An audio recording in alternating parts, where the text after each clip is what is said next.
Bem-vindos ao canal Audiolivros Brasil. Inscreva-se, deixe o like e comente o que achou do livro. A Psicologia Financeira. Lições atemporais sobre fortuna, ganância e felicidade. Introdução. O maior espetáculo da Terra. Durante a faculdade, trabalhei como manobrista em um hotel chique de Los Angeles. Um hóspede recorrente era um executivo da área de tecnologia. Ele era um gênio que, aos 20 anos, projetaram e patentearam um componente essencial em roteadores Wi-Fi. Fundaram e venderam a várias empresas. Era extremamente bem-sucedido. Além disso, ele tinha um relacionamento com dinheiro que eu descreveria como um misto de insegurança e inconsequência infantil. O homem sempre andava com um maço enorme de notas de $100, que exibia para todos que queriam ver e para muitos que não queriam. Quando estava bêbado, quase sempre se gabava da sua riqueza em alto e bom som, para todo mundo ouvir, e a troco de nada.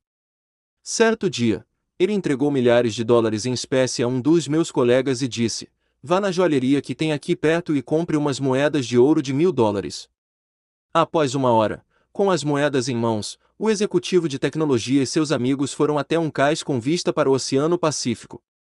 Começaram, então, a jogar as moedas no mar, fazendo-as quicar como se fossem pedrinhas, gargalhando enquanto discutiam sobre quem conseguirá fazer as moedas chegarem mais longe. Só por diversão. Alguns dias depois, ele quebrou uma luminária do restaurante do hotel. O gerente disse ao executivo que era uma luminária de $500 e que ele teria que arcar com o prejuízo. "Você quer $500? Perguntou o homem, incrédulo, enquanto tirava notas do bolso e entregava ao gerente. "Aqui tem $5.000. Agora saia da minha frente e nunca mais me insulte assim de novo." Você deve estar se perguntando por quanto tempo é possível manter esse tipo de comportamento, e a resposta é bem pouco. Alguns anos depois, descobri que o executivo tinha perdido tudo. A premissa deste livro é que o sucesso financeiro tem menos a ver com a sua inteligência e muito mais a ver com o seu comportamento.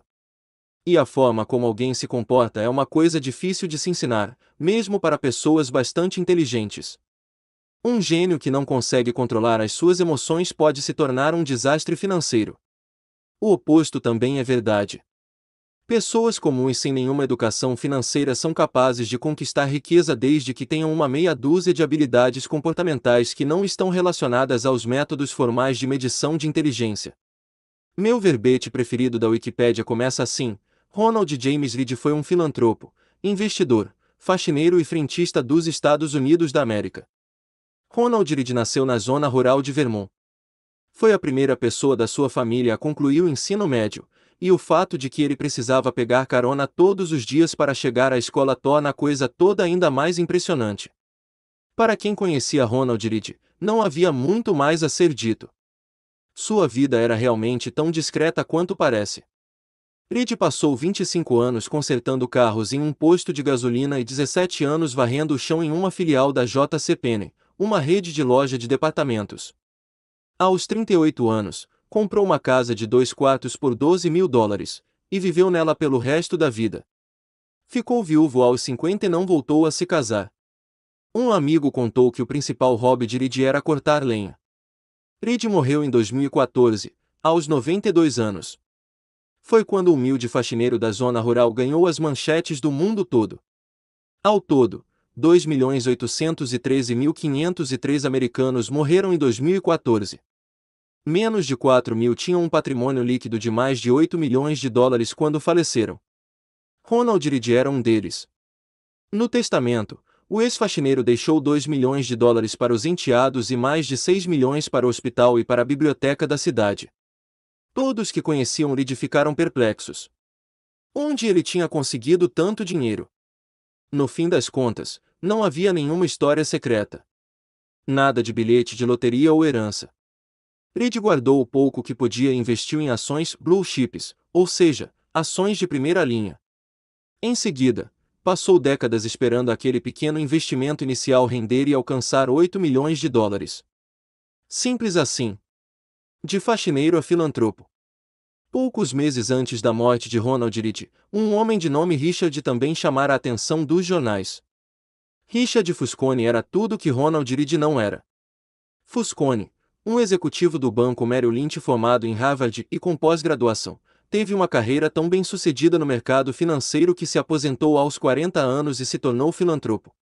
David Komansky, ex-CEO do Merrill Lynch, elogiou o talento para os negócios, a capacidade de liderança, o bom senso e a integridade pessoal de Fusconi. A revista Crime, especializada em negócios, o incluiu em uma das suas listas de 40 empresários de sucesso com menos de 40 anos. Mas eis que, à semelhança do executivo de tecnologia que jogava moedas de ouro no mar, tudo veio abaixo.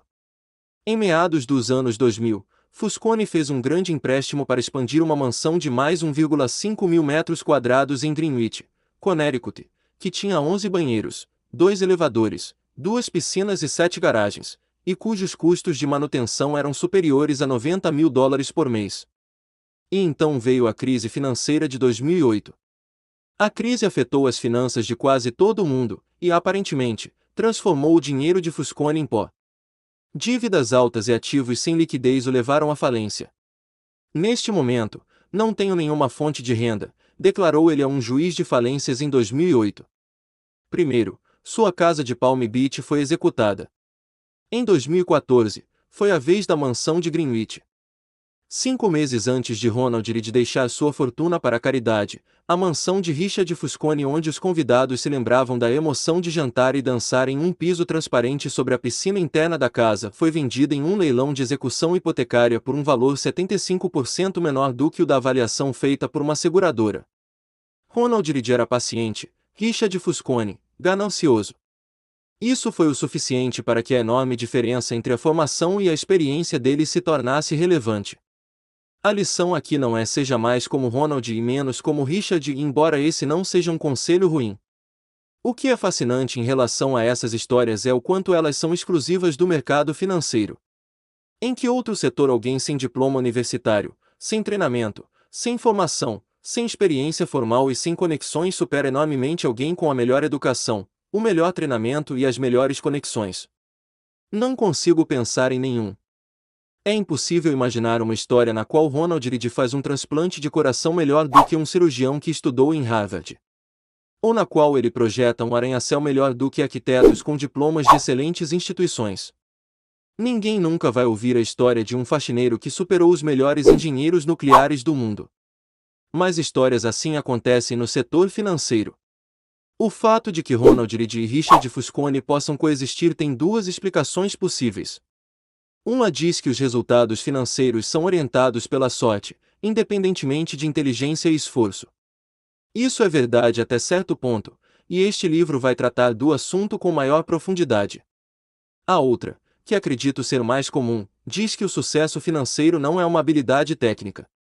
É uma habilidade pessoal, na qual o seu comportamento é mais importante do que o seu conhecimento.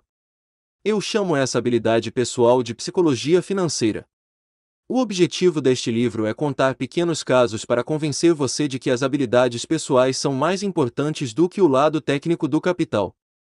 Vou fazer isso de forma a ajudar todo mundo, desde os mais semelhantes a Reagan até aqueles que se parecem mais com Fusconi, a tomar decisões financeiras melhores.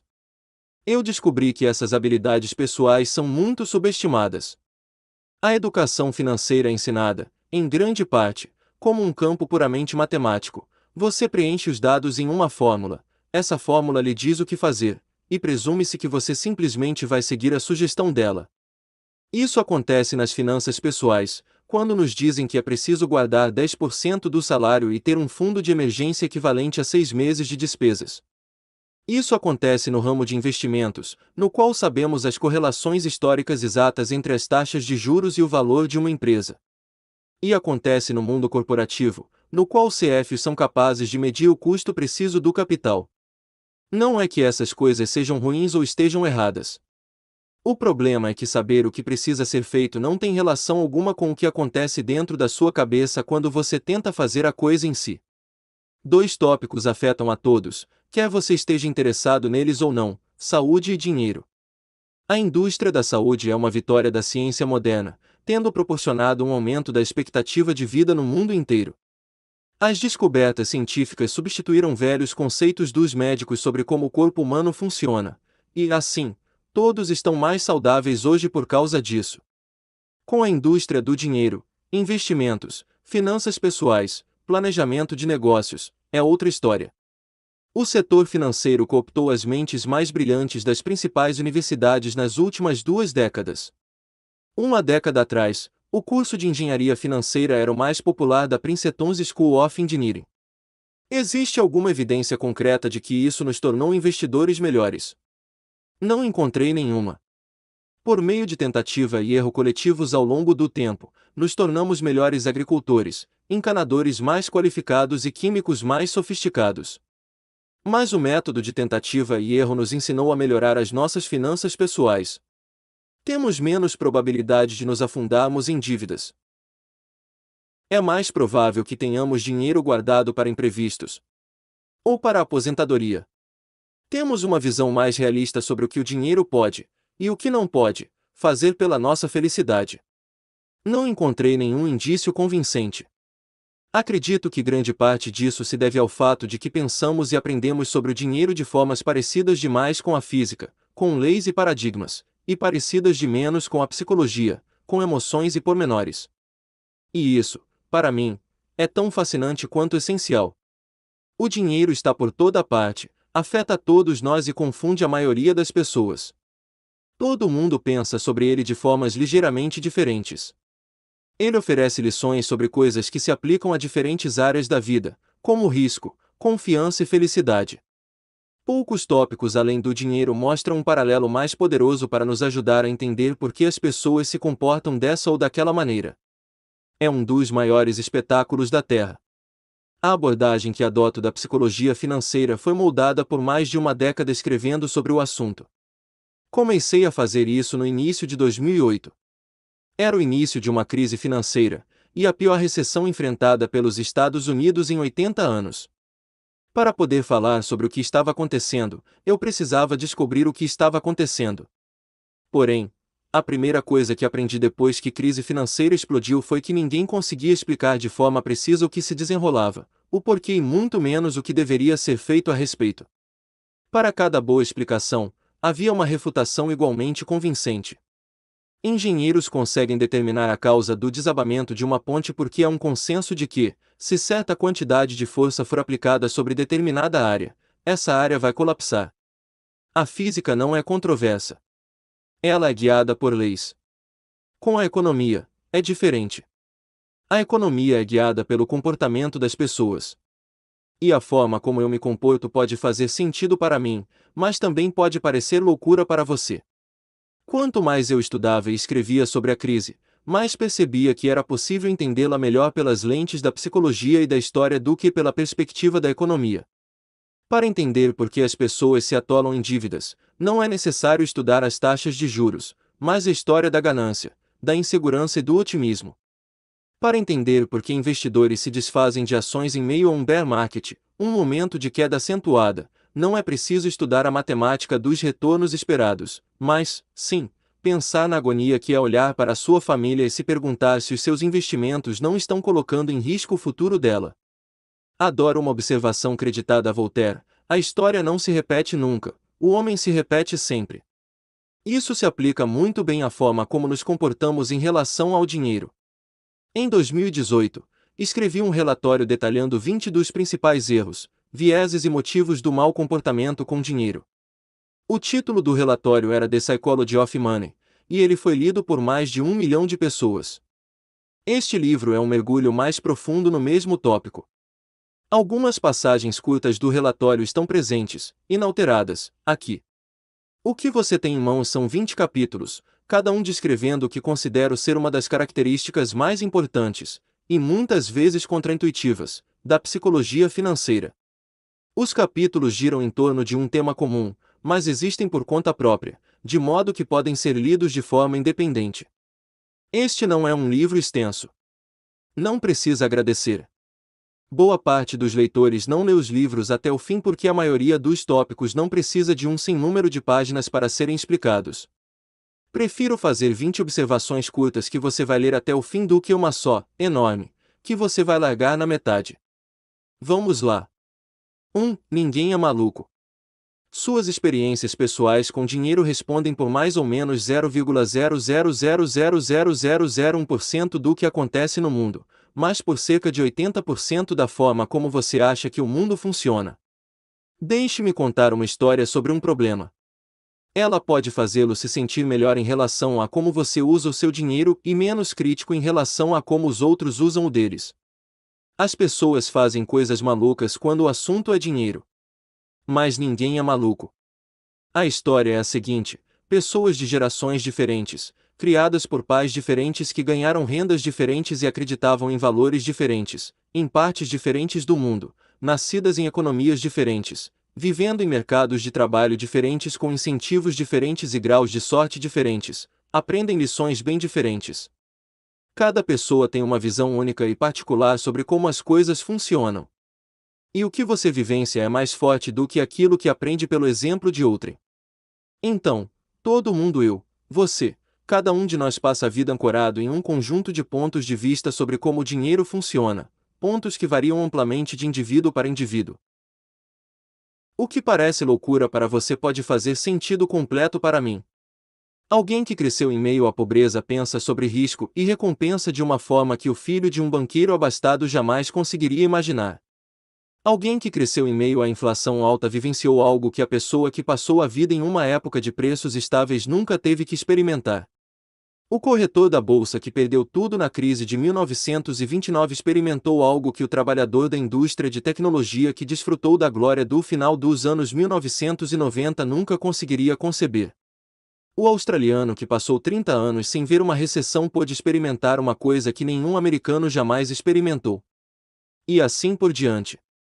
A lista de experiências é interminável. Você sabe coisas sobre dinheiro que eu não sei, e vice-versa. Você tem crenças, expectativas e previsões diferentes das minhas. Não porque um de nós é mais inteligente que o outro, ou porque tem informações melhores. É porque tivemos vidas diferentes, moldadas por experiências diferentes, mas com o mesmo poder de influência. Suas experiências pessoais com dinheiro respondem por mais ou menos 0,0000001% do que acontece no mundo, mas por cerca de 80% da forma como você acha que o mundo funciona. Portanto, pessoas igualmente inteligentes podem discordar sobre como e por que as recessões acontecem, sobre como investir dinheiro, sobre o que deve ser priorizado, sobre quanto risco se deve correr e assim por diante. No livro que escreveu sobre os Estados Unidos da década de 1930, Frederick Lewis Allen disse que a crise de 1929 marcou profundamente milhões de americanos pelo resto das suas vidas. Porém, a gama de experiências foi bastante ampla. 25 anos depois da publicação do livro, durante a campanha presidencial de 1960, um repórter perguntou ao então candidato John F. Kennedy qual era sua lembrança da Grande Depressão. Kennedy respondeu: "Não sei nada sobre a Grande Depressão por experiência própria. Minha família tinha uma das maiores fortunas do mundo, que passou a valer mais do que nunca. Compramos casas maiores, mais empregados, viajamos mais. A única coisa que vi diretamente foi quando meu pai contratou alguns jardineiros extras apenas para lhes dar um emprego para que pudessem comer. Não aprendi nada de verdade sobre a Grande Depressão até ler sobre ela em Harvard. Aquele foi um momento importante da eleição. Como? As pessoas se perguntavam. Alguém sem compreensão alguma da maior crise econômica recente poderia ser colocado no comando da economia. Esse fator só foi superado pela experiência de JFK na Segunda Guerra Mundial. Era outra experiência emocional mais relevante para a geração mais velha, e algo que o seu principal oponente nas primárias do Partido Democrata, Hubert Humphrey, não tinha. O desafio, para nós, é que nenhum volume de leituras ou de empatia é capaz de recriar genuinamente o poder do medo e da incerteza. Posso ler sobre como foi perder tudo durante a Grande Depressão. Mas não tenho as cicatrizes emocionais de quem vivenciou aquele momento. E a pessoa que passou pela crise de 1929 não consegue entender por que alguém como eu é capaz de agir e lidar com tranquilidade em relação a essa crise. Nós vemos o mundo com olhos diferentes. Há planilhas que nos fornecem um modelo da frequência com que grandes quebras ocorrem ao longo da história no mercado de ações. Contudo, elas não têm como nos oferecer um modelo da sensação de voltar para casa, olhar para os seus filhos e se perguntar se você cometeu um erro que afetará a vida deles para sempre. Estudar história faz você ter a sensação de que entende um fato. No entanto, até que tenha vivido e sentido na pele as consequências dele, você não tem como entendê-lo o bastante para que isso mude o seu comportamento. Todos nós achamos que sabemos como o mundo funciona. Mas todos nós experimentamos apenas uma pequena fração dele. Como disse o investidor Michael Batnick, algumas lições precisam ser vividas antes de serem compreendidas. Todos somos vítimas, cada um à sua maneira, dessa verdade. Em 2006, os economistas Ulrich Malmendier e Stefan Nagel, do National Bureau of Economic Research, vasculharam 50 anos da Survey of Consumer Finances, uma pesquisa detalhada sobre o que os americanos fazem com o dinheiro que ganham. Em tese, as pessoas deveriam tomar decisões quanto a investimentos com base nos seus objetivos pessoais e nas particularidades de cada opção de investimento disponível naquele momento. Porém, não é isso que acontece. Os economistas descobriram que as decisões sobre investimentos mais importantes da vida das pessoas estão fortemente ancoradas nas experiências que elas tiveram na própria geração, sobretudo nas do início das suas vidas adultas. Os indivíduos que cresceram em tempos de inflação alta investem menos dinheiro em títulos quando adultos se comparados àqueles que cresceram em tempos de inflação baixa. Aqueles que, por acaso, cresceram quando o mercado de ações estava forte, investem mais em ações quando adultos em comparação àqueles que cresceram em uma época em que as ações estavam fracas. Os economistas escreveram: nossas descobertas sugerem que a predisposição dos investidores individuais em assumir riscos depende do histórico pessoal de cada um. Não é a inteligência, a formação ou a sofisticação. É simplesmente a sorte de ter nascido no lugar certo na hora certa. Em 2019, o jornal Financial Times entrevistou Bill Gross, o famoso administrador de títulos. Gross concorda com o fato de que, provavelmente, não estaria onde está hoje se tivesse nascido uma década antes ou depois, dizia o artigo. A carreira dele coincidiu quase perfeitamente com uma geração inteira de queda nas taxas de juros, o que foi um vento favorável para o investimento em ações. Esse tipo de coisa afeta não apenas as oportunidades com as quais você se depara, afeta a forma como você pensa sobre essas oportunidades quando se vê diante delas. Para Gross, títulos eram como máquinas de fazer dinheiro. Para a geração do pai dele, que teve que encarar uma inflação bem mais alta enquanto crescia, costumavam ser vistos como máquinas de queimar dinheiro. As diferenças na forma de vivenciar o dinheiro costumam variar bastante de pessoa para pessoa, até mesmo entre aquelas que julgamos serem muito semelhantes. Vejamos as ações, por exemplo. Se você nasceu em 1970, o índice S&P 500 aumentou quase 10 vezes, já descontada a inflação, durante a sua adolescência e os seus 20 anos. Esse é um retorno incrível. Se nasceu em 1950, o mercado americano não foi absolutamente a lugar algum durante a sua adolescência e os seus 20 anos, também descontada a inflação. Dois grupos de pessoas, separadas meramente pelo ano de nascimento, passam pela vida com uma visão muito diferente em relação ao funcionamento do mercado de ações. Ou então a inflação. Se você nasceu nos Estados Unidos dos anos 1960, a inflação entre a sua adolescência e os seus 20 anos, ou seja, a sua juventude, um período de maior maleabilidade, quando você está desenvolvendo uma base de conhecimento sobre a forma como a economia funciona, fez os preços triplicarem. Isso é muita coisa. Você se lembra das filas nos postos de gasolina e dos salários que acabavam bem mais rápido do que o do mês anterior. No entanto, se nasceu em 1990, a inflação foi tão baixa durante toda a sua vida que você provavelmente nunca nem parou para pensar nela. A taxa nacional de desemprego nos Estados Unidos em novembro de 2009 era de cerca de 10%. Porém, a taxa de desemprego para homens afro-americanos entre 16 e 19 anos sem diploma de ensino médio era de 49%. Para mulheres brancas com mais de 45 anos e diploma universitário, era de 4%. Os mercados de ações da Alemanha e do Japão foram dizimados durante a Segunda Guerra Mundial. Regiões inteiras foram bombardeadas. No final da guerra, as fazendas alemãs só conseguiam produzir alimento suficiente para fornecer 1.000 calorias por dia aos cidadãos do país.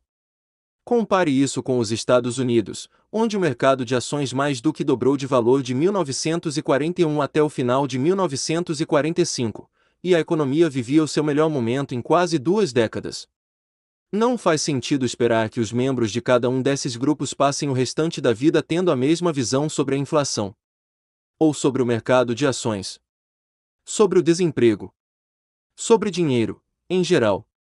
Não faz sentido esperar que essas pessoas respondam a informações sobre finanças da mesma forma. Não faz sentido presumir que serão influenciadas pelos mesmos estímulos. Não faz sentido esperar que confiem nas mesmas fontes de aconselhamento. Não faz sentido esperar que concordem quanto ao que é mais importante, ao que vale mais a pena, ao que é mais provável de acontecer e a qual seja o melhor caminho a seguir. A visão dessas pessoas sobre dinheiro foi formada em mundos diferentes. E, quando isso acontece, uma visão sobre dinheiro que um grupo considera ultrajante pode fazer todo o sentido do mundo para o outro.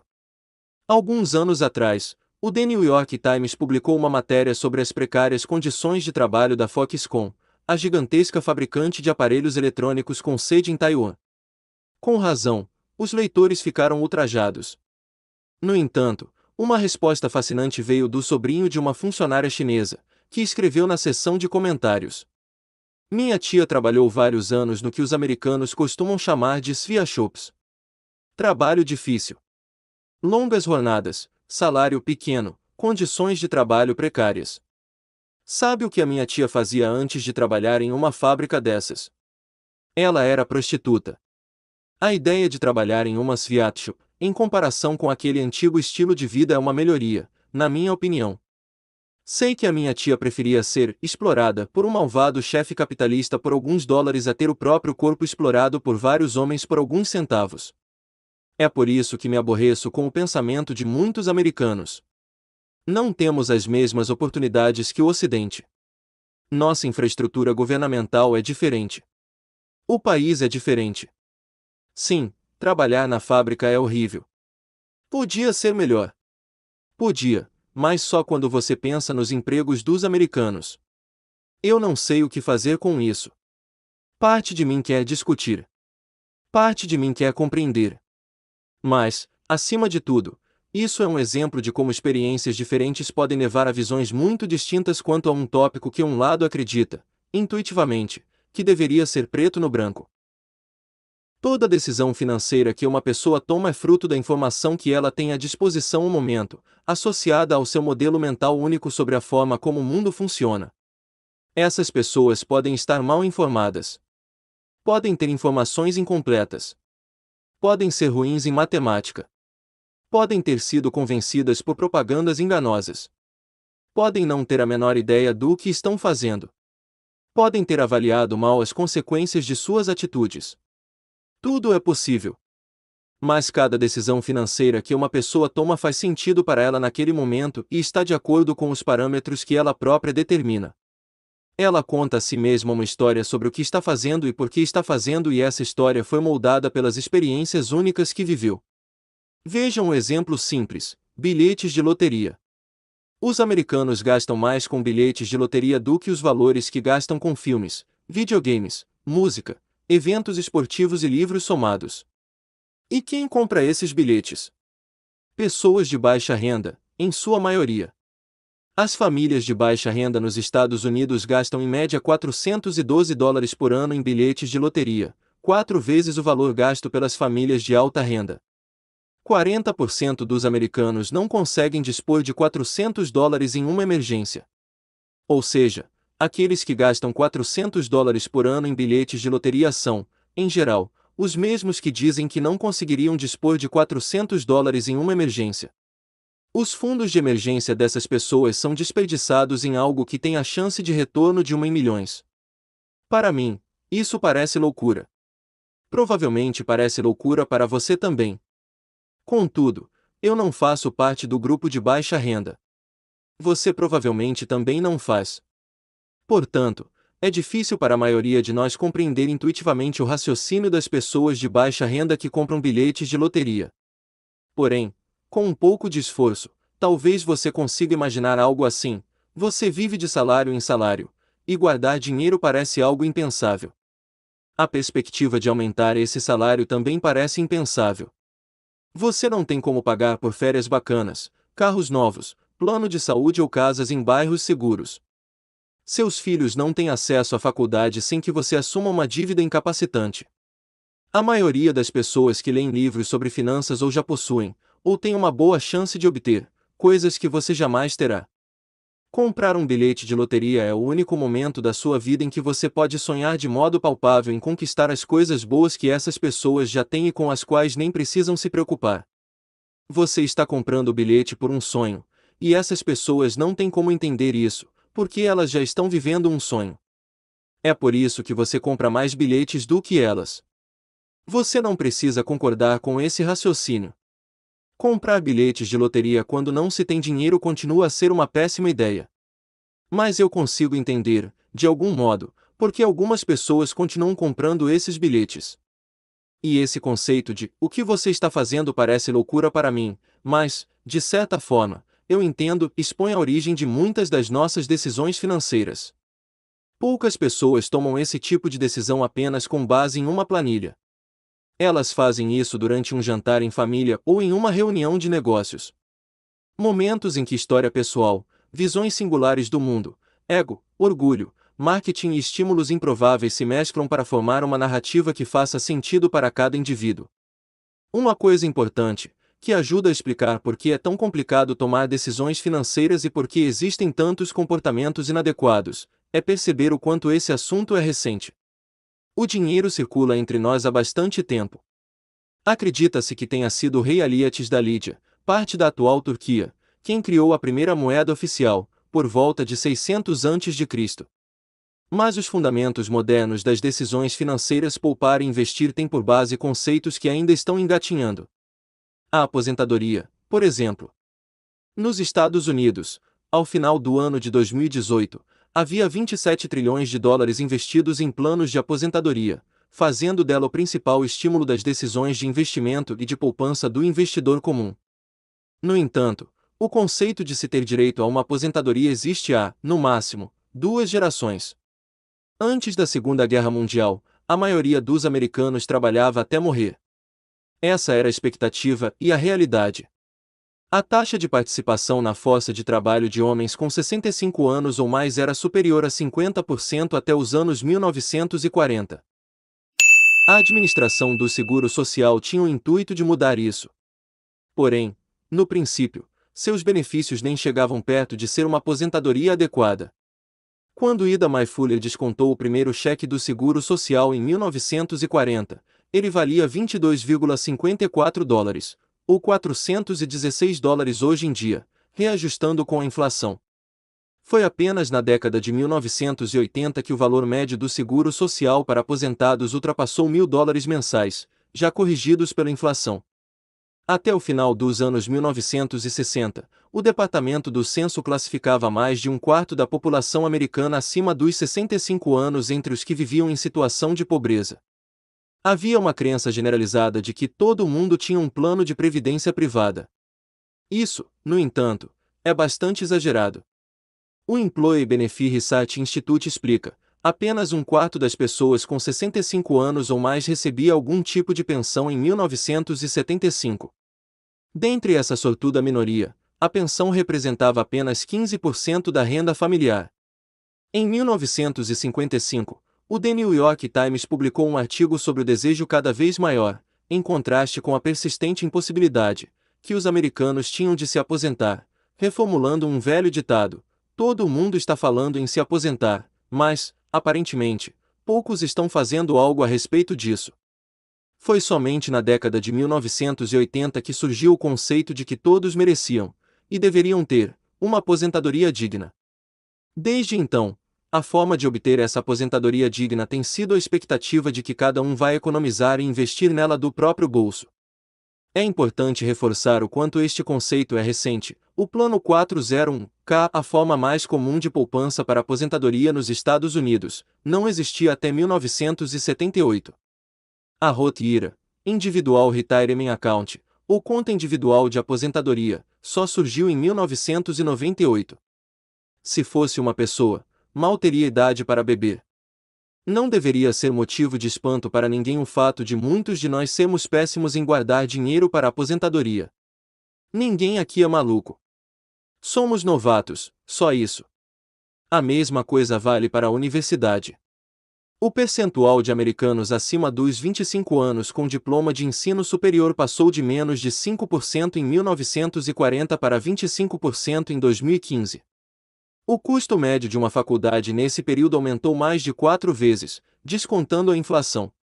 O fato de algo de tal dimensão ter atingido a sociedade com essa rapidez explica, por exemplo, por que tantas pessoas tomaram decisões equivocadas em relação a empréstimos estudantis nos últimos 20 anos. Não há décadas de experiência acumulada de onde podemos tirar alguma lição. Estamos improvisando. E a mesma coisa também se aplica aos fundos de índice, que têm menos de 50 anos de idade. E os fundos de cobertura, que não haviam decolado até 25 anos atrás. Mesmo o uso generalizado do endividamento do consumidor, prestações imobiliárias, cartões de crédito e empréstimos para a compra de automóveis só começou após a Segunda Guerra Mundial, quando uma lei sancionada em 1944 pelo presidente Franklin D. Roosevelt tornou mais fácil o empréstimo para milhões de americanos. Os cachorros foram domesticados há 10 mil anos, e até hoje mantêm alguns comportamentos dos seus ancestrais selvagens. Apesar disso, aqui estamos nós, com algo entre 20 a 50 anos de experiência no sistema financeiro moderno, na expectativa de estarmos perfeitamente adaptados. Em um tema tão sensível ao embate, emoções versus fatos, isso é um problema. Porém, esse fator nos ajuda a entender por que nem sempre fazemos o que deveríamos quando o assunto é dinheiro. Todos fazemos coisas malucas com o dinheiro, porque todos somos relativamente novos neste jogo, mas o que parece maluquice para você pode fazer todo sentido para mim. Só que ninguém é maluco, todo mundo toma decisões com base em experiências pessoais, singulares, que parecem fazer sentido em um determinado momento. Agora, deixe-me contar a história sobre como Bill Gates ficou rico.